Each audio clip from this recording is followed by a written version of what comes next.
Welcome back to my channel, guys. This is P Legendary here, and let's talk a little bit about Liren, huh?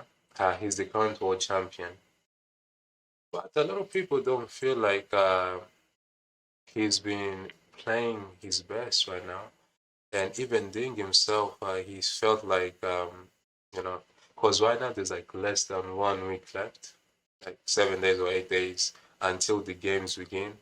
Even Ding, like in the interview, he felt like he might lose like pretty bad. Not just lose, but he might lose pretty badly. Based on there, that is fine. And these are some of the opinions from grandmasters and other people about Ding's Liren chances of winning. Yeah, right now I would pick Gukesh. Gukesh? Gukesh. The crown will not look weird on his head. So even the fans, they feel like Ding is not playing at his best. And it kind of started like, I believe, when he first became world champion. He even admitted himself, just look at this post, what he says. He even admitted himself that he wasn't feeling, his best, and. So it looks like he was going through stuff, especially during COVID. Before COVID, he was a beast, but during COVID, something happened and it really messed up with his game. But it just depends on the kind of thing that shows up next week. If this thing that plays this game shows up next week, then we're gonna have a match. Now, this is a game that was played in the Speed Chess Championship in 2022 between Ding Liren and Alexander Grisham. And we're gonna get to see just what type of games Ding is capable of. So let's just kick off. So Ding with the white pieces opens with knight to f3, and Alexander plays knight to f6, and Ding is about to fianchetto whenever he's playing at that g3.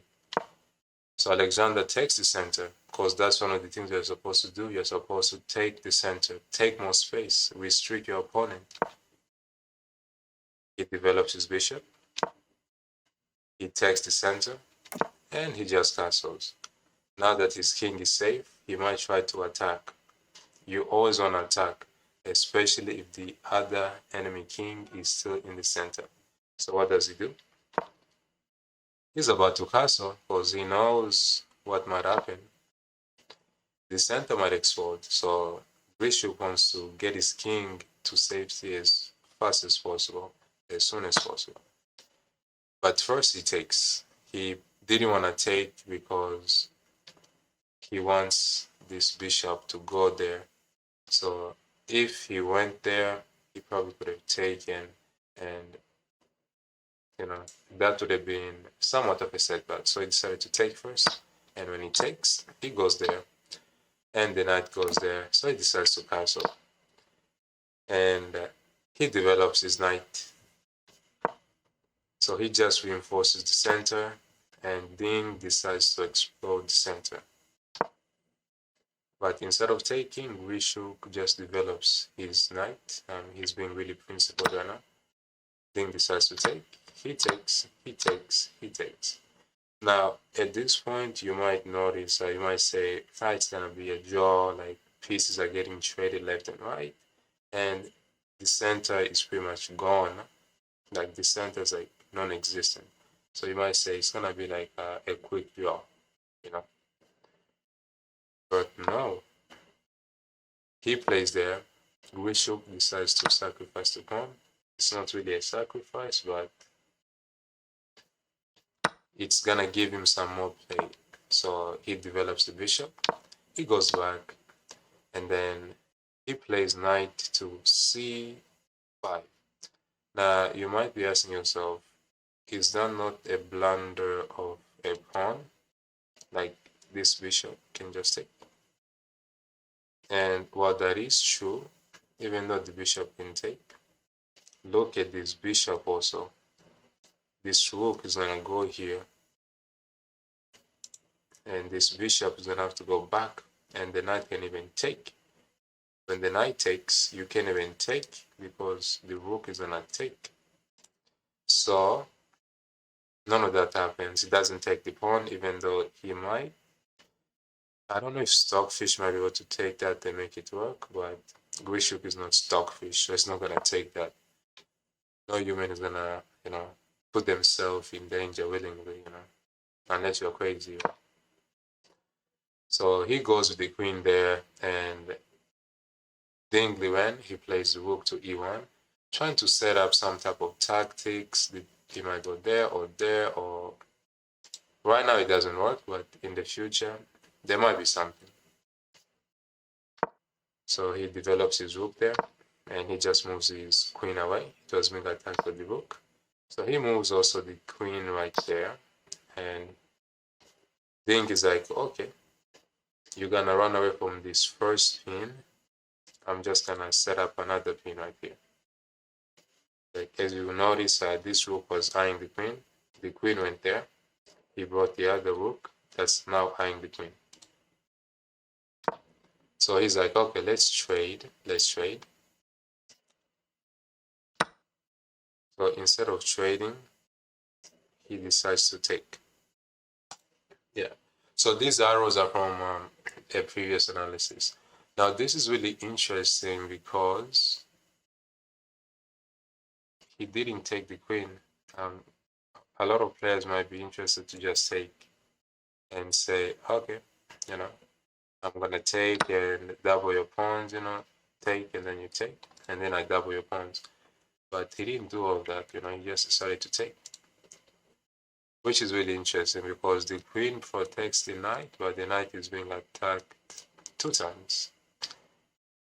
But this knight is loose, so that's why Ding played this crazy move, knight takes there. And what's even crazier, after Guishuk took the queen, he didn't take the queen back. He took the rook. Now, this knight is hanging, this queen is hanging, this rook is hanging, it's being x-rayed. So what you're gonna do? You're just gonna take a pawn, okay? Now, normally whenever you're up material, you wanna trade. When you're up any type of material, you wanna trade because you're up material. If you're trading, you got more material, the other guy's gonna run out, and you're gonna have a little bit of something, and so you can win the game in the end game. So that's why he probably took the pawn, he's up a queen, so he wants to simplify and win the game. So he takes the knight. That knight he couldn't move because the rook was gonna fall down. So he attacks the queen, and the queen goes there. He attacks the queen again, and in this position, Alexander Grishuk simply resigned the game because wherever the queen moves, either there or somewhere else, it's pretty much a game over. There's not much that can be done. So this guy is gonna fall down, and he's just gonna have 2 pieces and the queen against 1, 2, 3, 4, 5 pieces. Like, these 2 rooks are more than enough for this queen, and there's 3 extra pieces. So like a bishop and a knight, or 2 bishops for the rook, it's completely winning. So he decided to call it a day. So if this is the type of thing that shows up on game day, it's gonna be a match. And this is what everybody is hoping for, that Ding is gonna show up so that fireworks can happen. But yeah, I hope that you guys enjoyed the game and can share the video and like. And I'll see you guys in the next video.